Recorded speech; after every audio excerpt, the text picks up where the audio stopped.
but a top-off from Mom speeds recovery.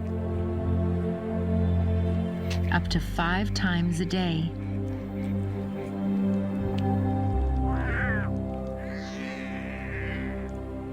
Malika's milk, rich in protein and fat, keeps the cubs healthy and energized. But to produce enough, she needs a good meal. Despite being a new mother, she must also resume her role as hunter.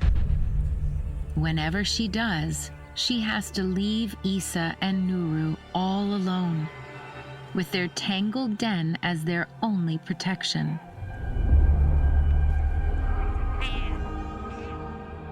Rival prides, lone leopards, and hyena clans could pick up their scent.